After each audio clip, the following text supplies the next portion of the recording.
Hello guys, welcome to Conceptuals. आज हम 3 concept पढ़ेंगे जो कि है बैंक रेट, दूसरा है रेपो रेट, तीसरा है reverse repo rate. Reverse repo rate.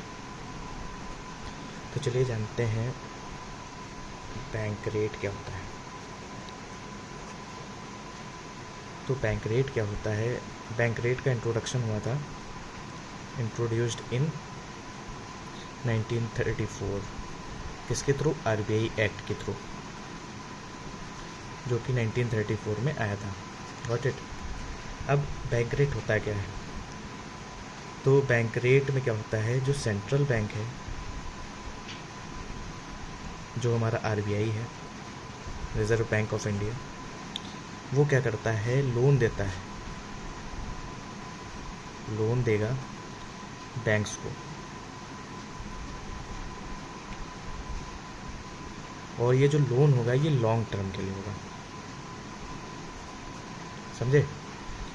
और एक चीज़ जो बैंक रेट में हमें ध्यान देने लायक है, इस जो बैंक रेट होता है, इस बैंक रेट पे सिर्फ और सिर्फ only banks can borrow money. Banks can borrow money. और जो बैंक रेट में कोलेट्रल का सीन रहता है, कोलेट्रल का जो सीन रहता है ये थोड़ा डिस्प्यूटेड चीज़ है। इसमें कई बुक्स कहती हैं कि कोलेट्रल देना पड़ता है और कई कहती हैं नहीं देना पड़ता है। तो इस चीज़ में हम नहीं जाते हैं और सिर्फ इतनी चीज़ें ध्यान रखते हैं कि बैंक रेट इंट्रोड्यूस हुआ था 1934 में थ्रू आरबीआई एक्ट। और इसमें क्या होता है, सेंट्रल बैंक लोन देगा बैंक्स को, सिर्फ और सिर्फ बैंक्स को, लंबे समय के लिए। समझ गए? और चलिए अब जानते हैं दूसरे कॉन्सेप्ट के बारे में, जो कि है हमारा रेपो रेट।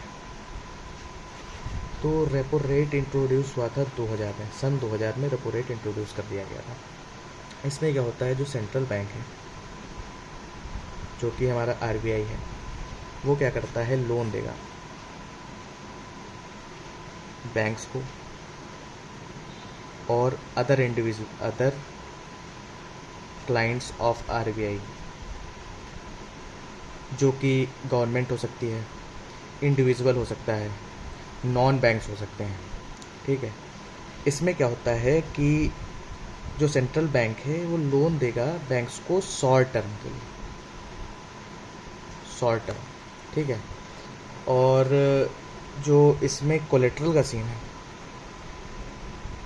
ये मैंडेटरी है, ये देना ही पड़ेगा बैंक्स को, सेंट्रल बैंक को। What it. तो ये था हमारा रेपो रेट। और जो हमारा रिवर्स रेपो रेट होता है, इसमें क्या होता है, सेंट्रल बैंक जो है हमारा, वो लोन लेगा बैंक से। इस केस में क्या है, बैंक्स लोन देंगे सेंट्रल बैंक को। ठीक है। और इस केस में सेंट्रल बैंक को कोलेट्रल देना पड़ेगा बैंक्स को। अपोजिट है बिल्कुल रेपो रेट के। ठीक है। ये भी शॉर्ट टर्म के लिए होता है। इसकी अवधि समझ लो 1 से 14 दिन तक होती है। आई होप ये कॉन्सेप्ट आपको समझ में होंगे। Thank you so much.